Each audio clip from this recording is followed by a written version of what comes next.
This is the Shanice Lewis Show, the #1 podcast for plus-size women. With your host, the queen of curvy conversation, Shanice Lewis.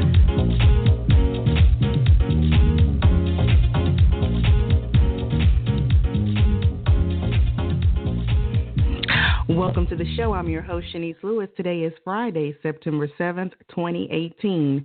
Make sure you are following the show's social media pages on Facebook at The Shanice Lewis Show and on Instagram and Twitter at Shanice Show. And make sure you subscribe to the show on iTunes, Google Play Music, or your favorite podcasting app. Today we have a very special guest. Erica Watson is an award-winning actress and comedian. Her acting talent has led to principal roles in films such as Christine Swanson's BlacKorea, Spike Lee's ChiRaq, Chris Rock's Top 5, Steven Soderberg's Side Effects, Lee Daniels' Precious, as well as top-rated TV shows such as Showtime's The Chi, NBC's Chicago Fire, Fox's Empire, and TV One's Love That Girl. Erica's fearlessness makes her a fan favorite on ABC's 7 Windy City Live, WCIU's The Jam, Freeform's Happily Ever After, and TLC's Big Sexy. Erica is breaking barriers as one of the women featured in plus-size retailer Avenue's latest Confidence Series campaign as a size 28. The campaign is being featured nationwide at Avenue stores, on avenue.com, across social media platforms, and on the September 2018 cover of Plus Model magazine. Let's welcome Erica to the show. Hey, Erica. Hey, Shanice, how are you? I'm good. How are you? Thank you for joining us today. Oh, thanks for having me, girl. You know, I love your show. This is bringing me back to the old school days when I used to come on as a guest. Yeah, it's been a while, so we got a lot to catch up on. So, I know. So first of all, congrats on your big campaign. But before we get into the details about that, I want to talk about some of the other things you've been doing. Because the last few years, you have really been flourishing in your career. Now, you lived in New York, but it looks like since you moved back to Chicago, things have really been taking off. You know what? I didn't move back home to Chicago on purpose. It kind of it happened actually because I think at the time you were in LA. I was trying to move to LA. Right. And I had a situation where, this is the thing, sometimes God just forces you to do things when you don't listen. I had been getting some hints that I should go back home, but I was like, no, I'm going to stay in New York and stick it out. And then I was like, okay, I'll move to L.A. And it just so happens that my landlord at the time in New York offered me to buy me out of my apartment because it was a rent-stabilized apartment, which is the bomb if you ask any New Yorker, and they were going to buy me out so they could convert the apartment into condos.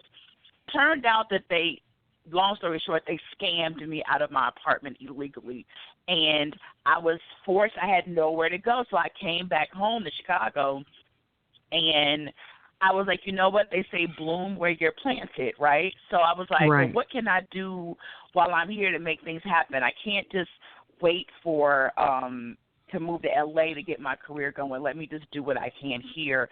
And I always say that, you know, there are resources where you are to get things popping the way you want them to get them popping. And you don't have to be in New York or LA in order to make a career happen. You can do it right where you are. And one of the things you were doing when you would come out and visit me in L.A., you were doing your one-woman show. Now, the reason you created that show, if I'm not mistaken, was to create an opportunity for yourself instead of waiting for someone to give you one. So do you think more plus-size women should follow your lead in doing that in entertainment? Oh, absolutely, absolutely. Actually, honestly, I think that all women should do it no matter, you know, what size they are, and no matter if they're in entertainment or not, no matter what they're doing, they can find a way to kind of make opportunities for themselves. So I tell people, you know, you can't wait for people to open a door for you. As a matter of fact, my success that I have had has come when people have closed doors on me. And then I'm like, you know what? Let me just go another route. The worst thing, actually, the best thing you can do for me is tell me no or shut me out of a situation, because all I'm going to do is go and find another way. And it usually works out that my way will be the best way. So when it comes to plus-size women in particular, a lot of times we are shut out across the board, whether it's in entertainment, fashion, business, whatever. So we have to always be inventive and think of different ways that we can showcase ourselves and our talents without waiting for people to give us opportunities. If you sit back and wait, you're going to be waiting. Now, yes, obviously opportunities come, but the most opportunities have come for me when I have for myself and been successful with them, and then people will come and want me to be a part of what they're doing.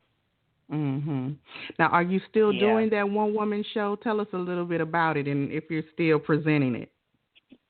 Well, you know what? I have been reworking the show, putting new stories in it and revamping it, because I had been doing the show for years, and I had realized that I wasn't necessarily getting bored with my material, but, you know, it's just like any other person. Like, we might like Dangerously in Love by Beyonce, but trust me, she has sang that song 1,000 times and is ready to do it a different way, you know, which is probably why when you go see her show, she does, you know, compose them differently and try to do innovative things, because you want to keep the material even fresh for yourself. Same goes with comedy. So my plan was to do a run this fall. I actually don't think I'm going to get a chance to. My goal is to now present the show in the spring, and I would love to do a 5-city tour. Now, knowing that I always tell people they need to push their boundaries, I'm saying, why settle for 5 cities, Erica? Do a 10-city tour. So I got to wrap my brain around that, so that in the spring, probably like February, March, April, that I do a spring run of the show. So I'm actually working on that now. And at the time you were doing your show originally, the title of your show, I don't think we mentioned it yet, but the title was a little controversial. But now, in 2018, people got so much crazy stuff online, it's not controversial at all now. You would think it wouldn't be. I mean, I do find it interesting that there are still outlets that will write about me and won't want to say, my show is called Fat Bitch. And it was always interesting to me that I would be called that word all of the time by people when they're mad at you, if you cut somebody off in traffic, if you are out and about minding your business and, like, a guy comes up and tries to talk to you, and if you're not interested, the first thing he'll do is call me a fat bitch. But when I took ownership of the word and wanted to use it myself, I noticed that people were so offended, and that just blew my mind. You know, which is why I called the show that, because I'm like, if you are offended by hearing the word and me saying the word, imagine what it feels like for a woman like me who's called that. In addition to that, I tried to figure out what exactly would offend people. Was it the word bitch? Because we hear bitch all the time. But when you put fat in front of bitch, and then it's also coming from the mouth of a plus-size Black woman, I just feel like it gives people a negative connotation already. Now, maybe if I was some, you know, really cool, offbeat, alternative white female comedian and was doing a comedy show called Fat Bitch, people would be like, oh, it's so introspective and interesting. She's so avant-garde and really out there taking the world by storm. But when you are a fat Black girl from the south side of Chicago and you call your show Fat Bitch, people automatically view it negatively because of who it's coming from. And that's what my show is about, how perception can really hold people back if you allow it to. And I see now with the boom of Instagram and social media, people are using that on their social media. And I think I saw somebody with T-shirts saying that now. Now it's like a regular thing. Absolutely. And once again, because when that T-shirt came out, a lot of different people sent it to me like, wow, do you realize that there's a girl, I believe she's a plus-size blogger, and I don't want to say too much about it because, good luck to her and everything that she has going on, but people were sending me the links like, wow, it's like, this was the name of your show for years, and it's so and you got a lot of backlash, and the plus community didn't even necessarily accept you. But once again, a white female who's a blogger puts a T-shirt out that says "Fat Bitch," and it is instantly, a hit. So no disrespect to her at all. Let her thrive and do well, because I want everybody to do well. But I did find it interesting that I had been doing my one-woman show, Fat Bitch, for years. And I can honestly say, I think I started doing my show in like 2007, 2008. And I would do it to sold-out crowds around the country that were mainly straight-sized folks. And I was like, now my show is all about empowering plus-size women. Why aren't big girls coming to the show? Like, why aren't more of them showing me love? But I do think, once again, it's about those stereotypes. And it just also shows that when it comes to the feminist movement and things of that nature, and body love and body body positivity, is still very much a white girl's game. It's in many ways, white women have the permission to do a lot of things in this society that black women don't, and then when you add on the size with it, it just gets really interesting. So once again, I just want to stress, I'm happy for any woman of any size, of any culture that is making strides in her life.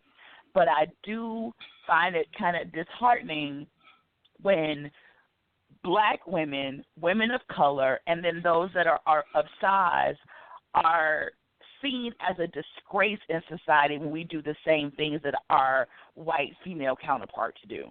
Right. It's a form of discrimination. Oh, it absolutely is a form of discrimination. And, size privilege is a real thing. Of course, we know white privilege is a real thing.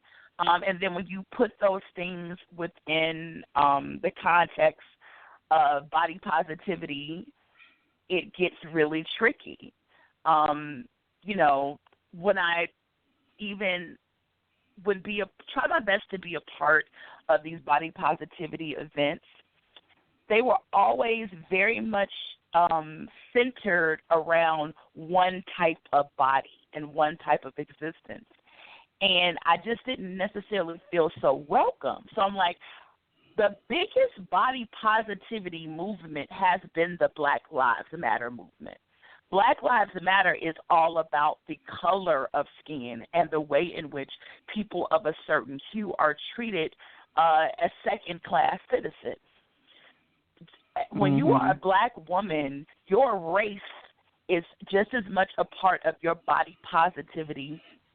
Your complexion is just as much a part as your body positivity. The texture of your hair is a part of your body positivity. We can't separate those things from body positivity when you are a black woman, and they need to be a part of the larger conversation. So that's why I always say, hey, there's been no bigger body positivity movement than the Black Lives Movement, and I feel like more people need to acknowledge that.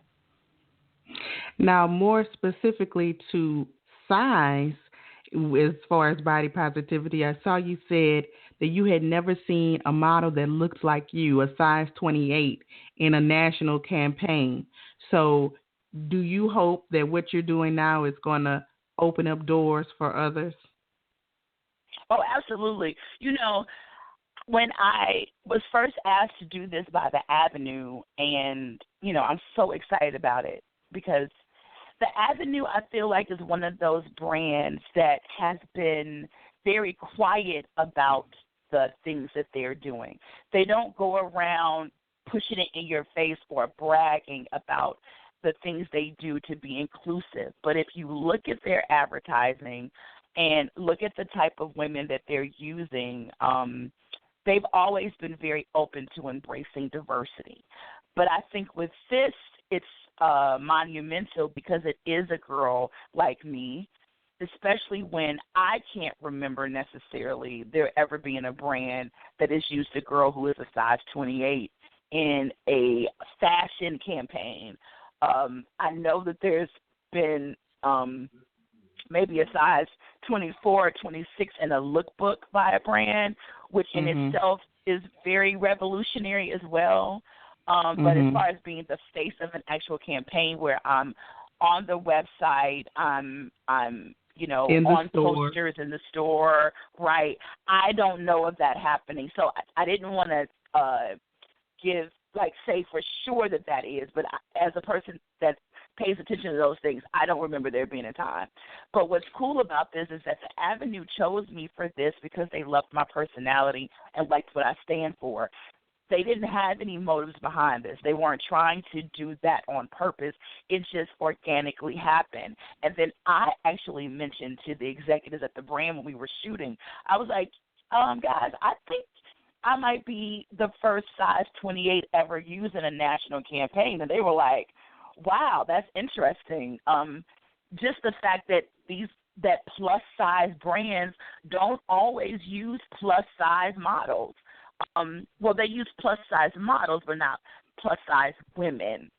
Because you can be up to be a model and be plus size doesn't mean that you would operate as a plus size person in the regular world. In the fashion world, you're plus.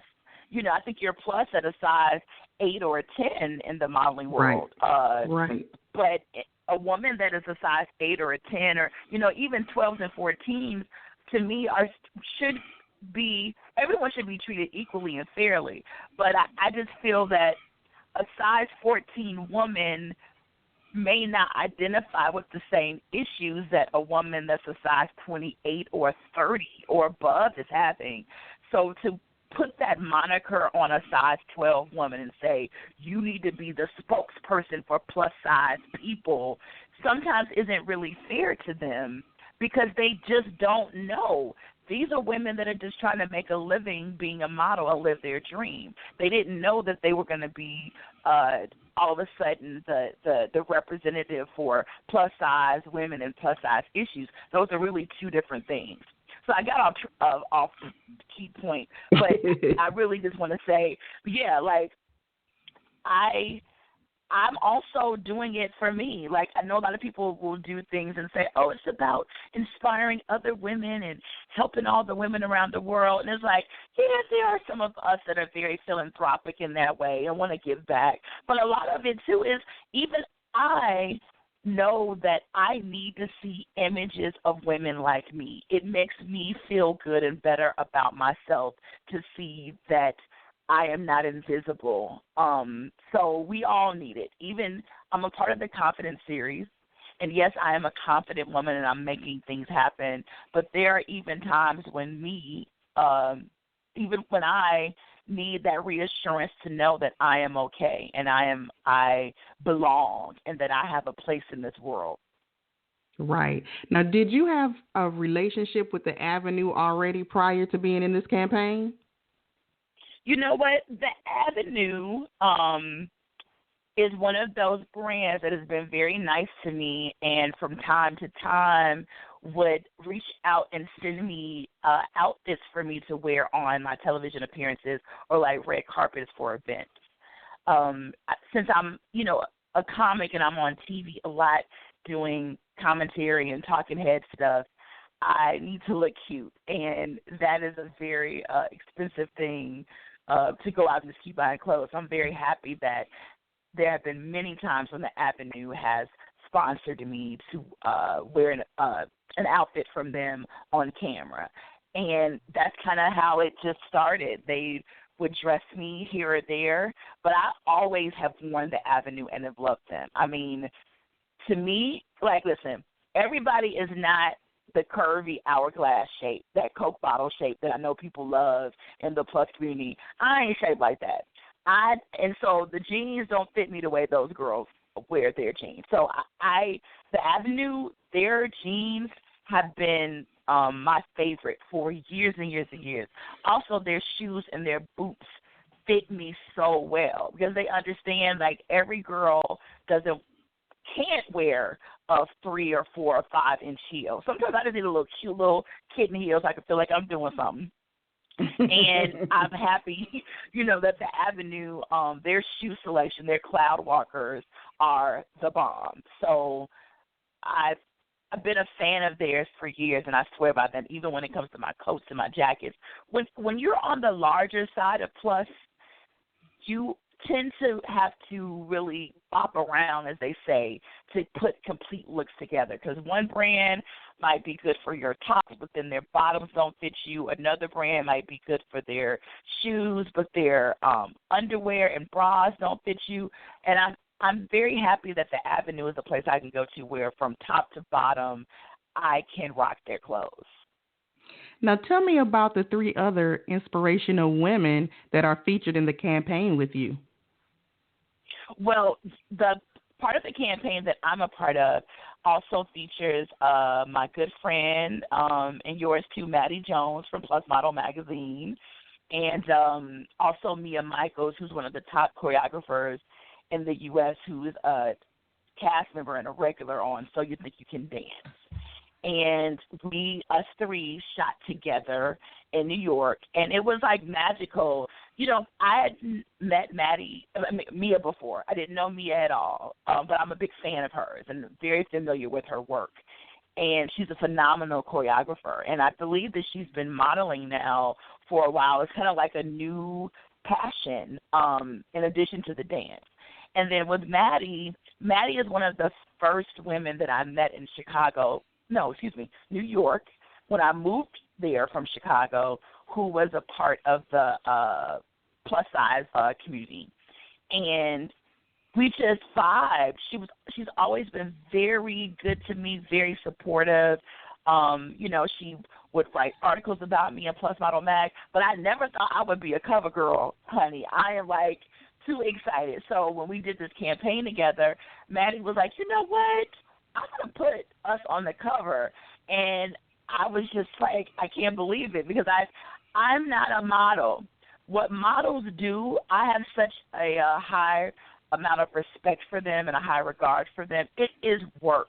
And any of these, these girls that aspire to be models, I think sometimes they just aspire to be seen. They just want to be seen because modeling is work. It's a job.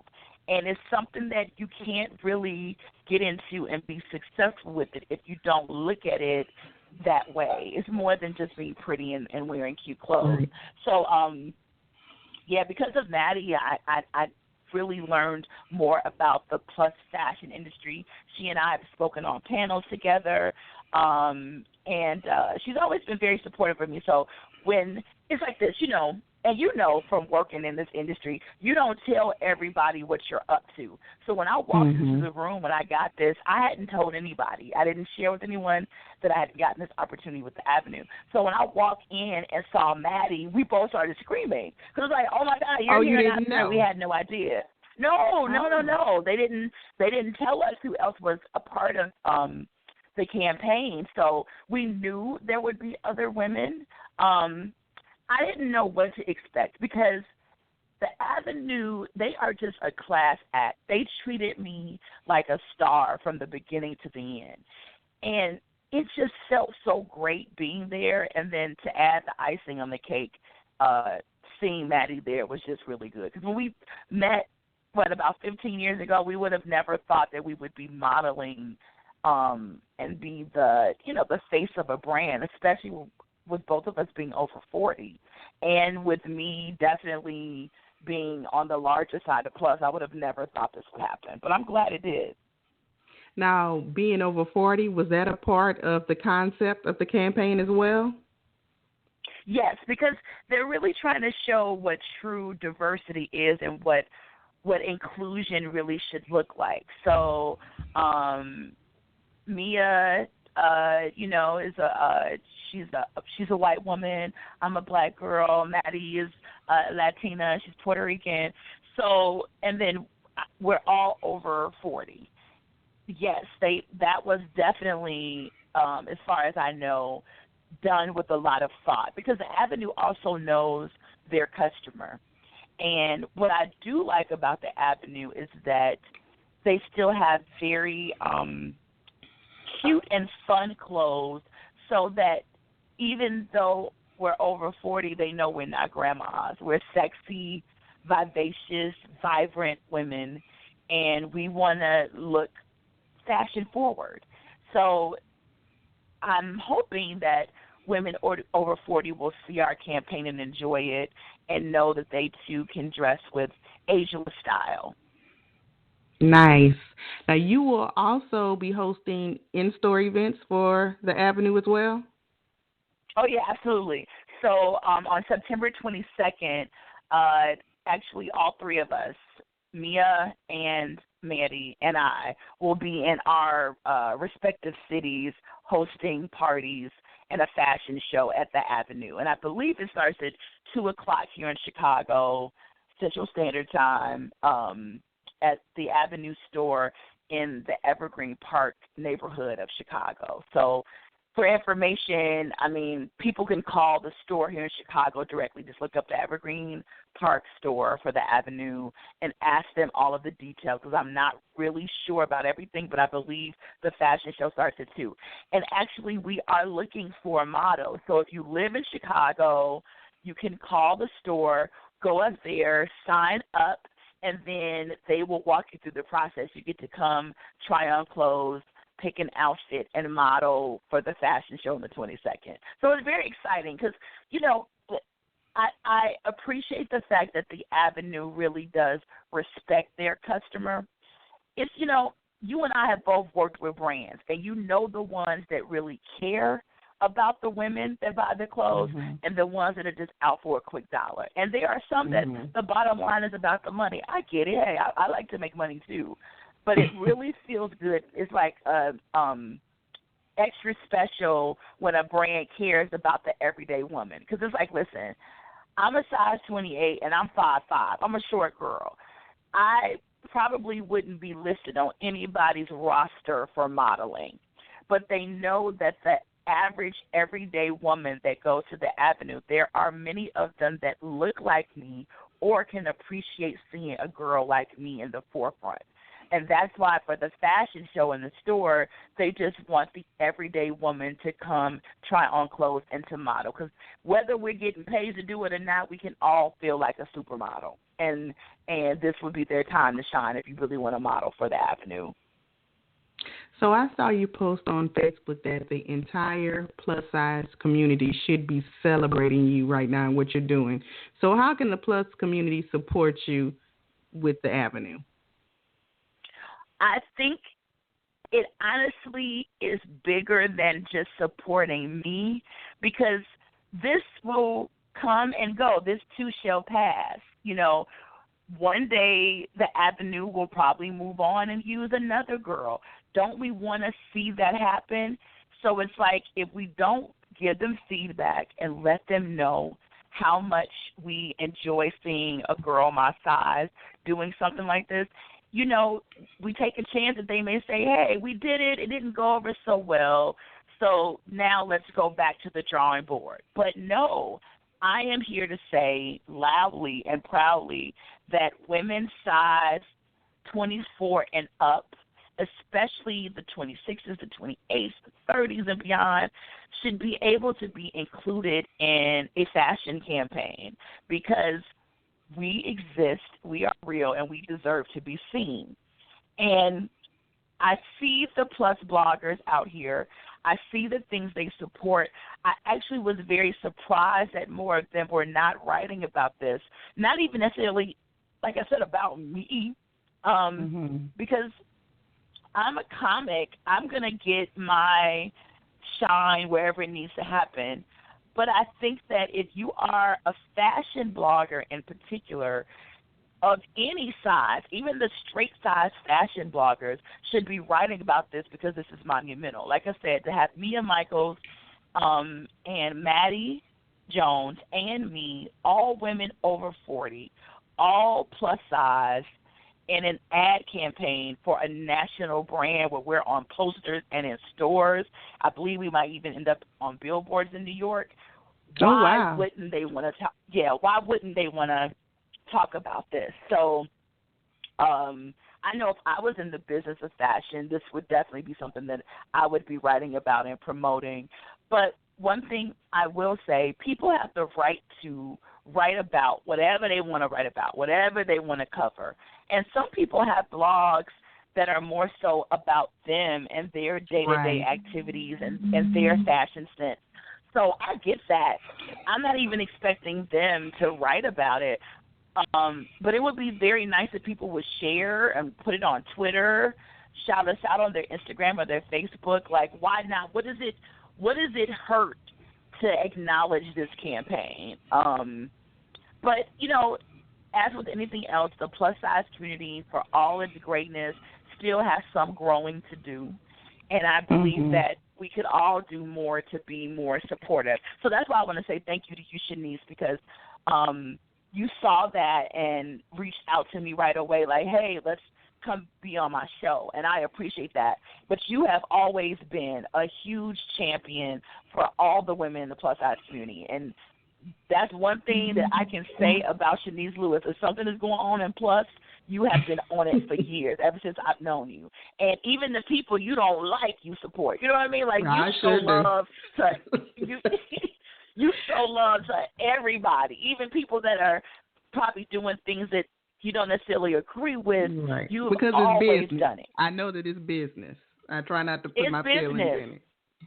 Yeah, absolutely. And I think that you know, I miss those days of your Love Your Body conventions that you were doing in LA, because there was no one else like you that was really doing something where any and everybody was invited. I mean, you know, with your stuff, it wasn't cliquish. You didn't feel like, well, can I go there? Can I walk in that room? Because the clique is going to be there.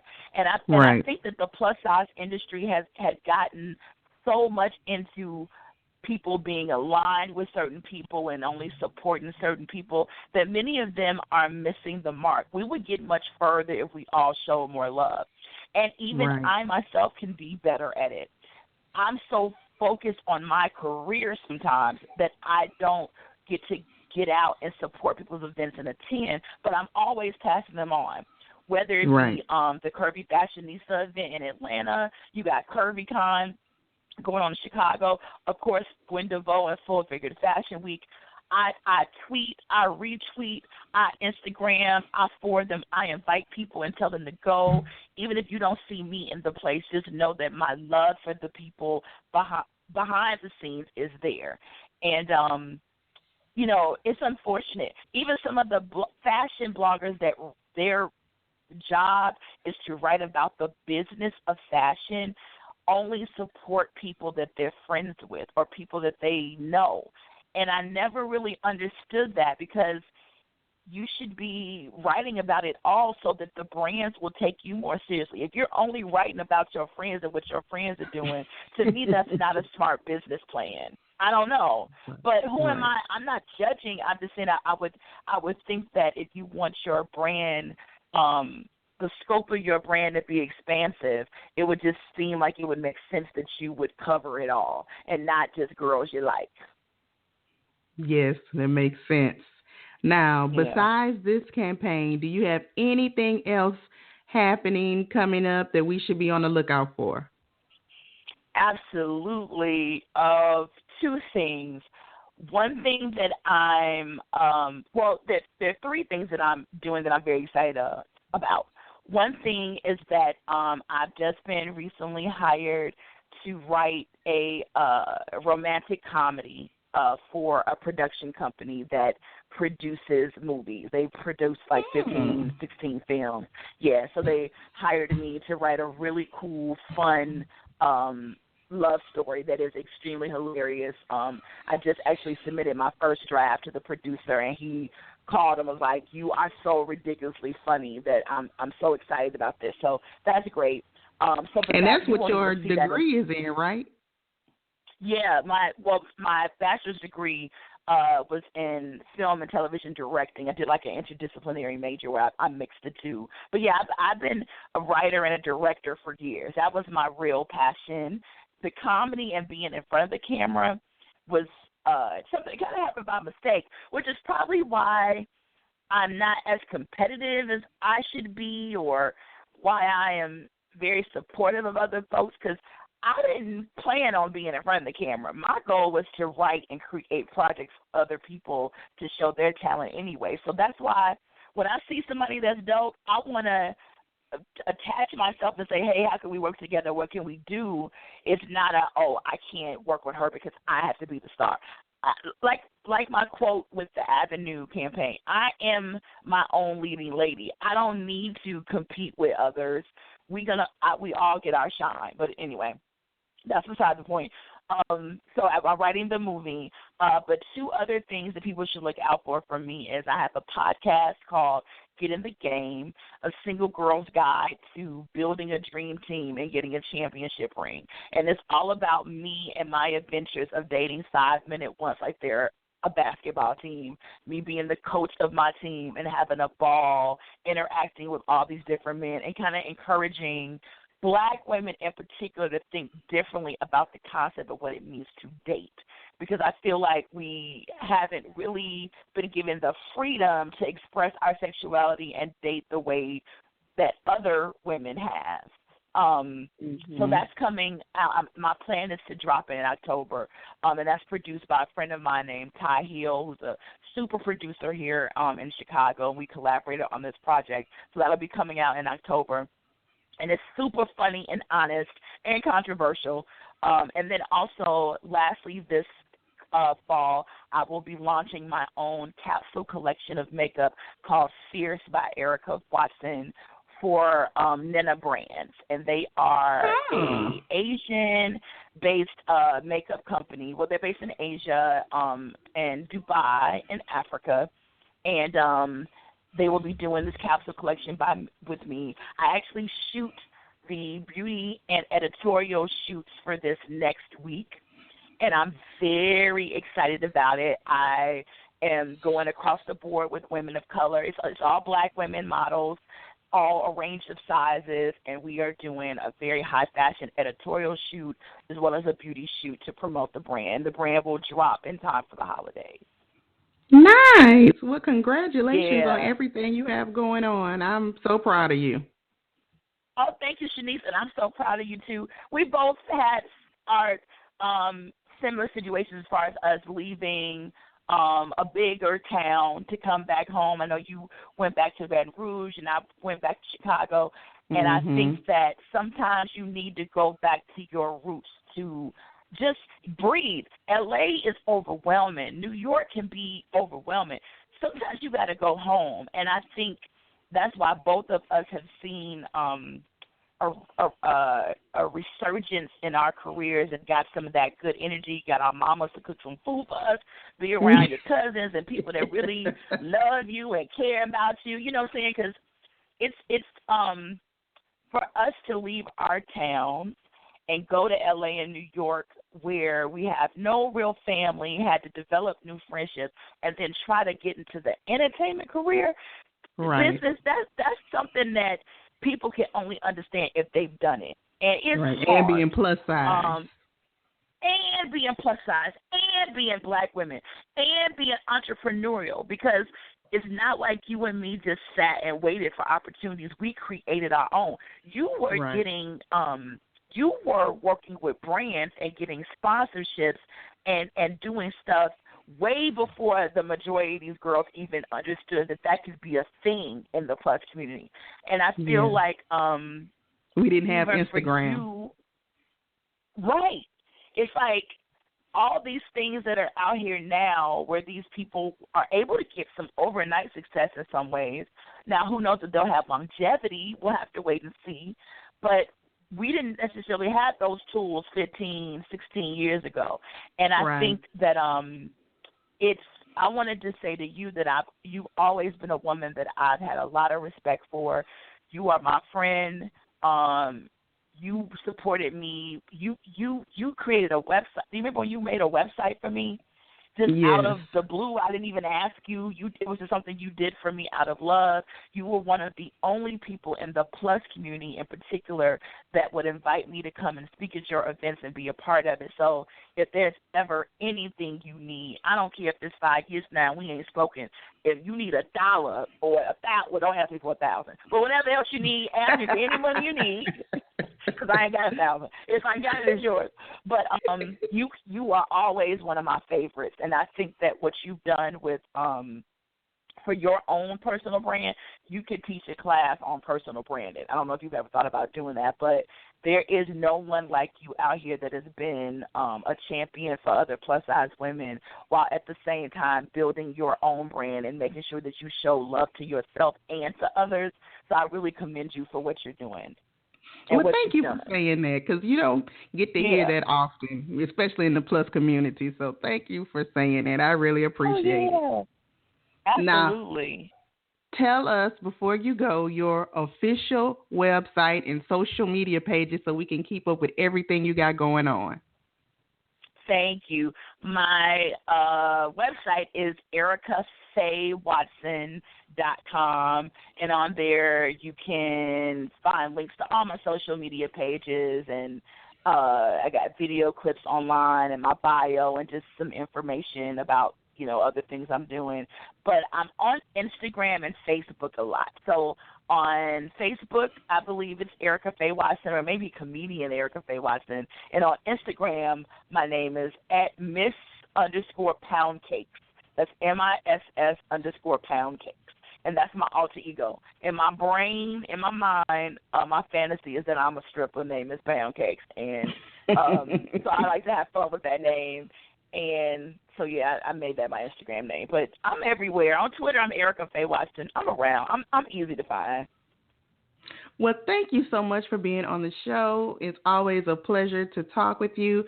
I'm so excited for your Avenue campaign and continued success with everything you got going on, girl. Thank you, Shanice. Same to you. All right. Enjoy the rest of your evening, and we'll be talking soon. Bye, girl. Bye-bye.